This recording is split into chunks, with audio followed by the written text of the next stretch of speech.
Hey everyone, I'm Tim from Music Max Distribution, and we're the US distributor for Fredenstein and several other brands. I recently recorded a cover of Hallelujah, and I wanted to give a brief explanation on how I set up my 500 series gear. My favorite way to organize modules is by thinking of them as input channel strips.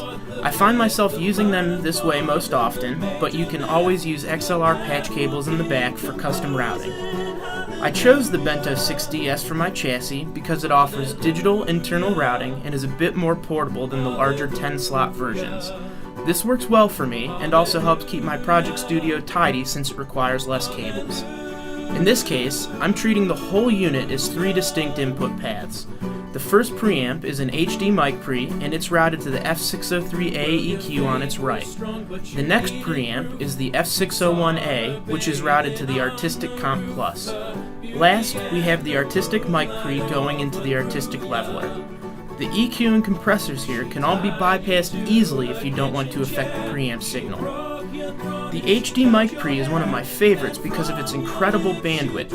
It's one of the few on the market with this usable frequency response spanning 900 kHz, which means you can truly maximize the sonic quality of your recordings, especially if you're on a system that supports 96 or 192 kHz sampling.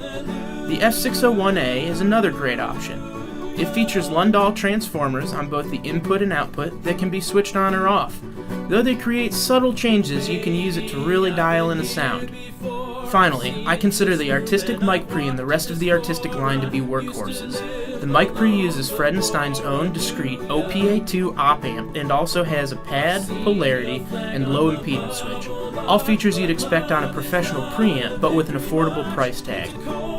In my recording, I use the HDMI Cree on my vocal tracks and the other 2 for my uke and guitar tracks.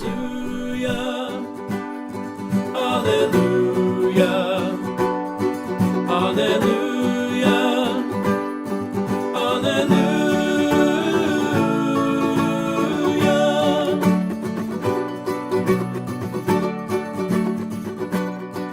I hope you enjoyed the video, and don't be afraid to reach out to Fredenstein or us if you have any questions. Make sure to subscribe and check out Fredenstein on Facebook.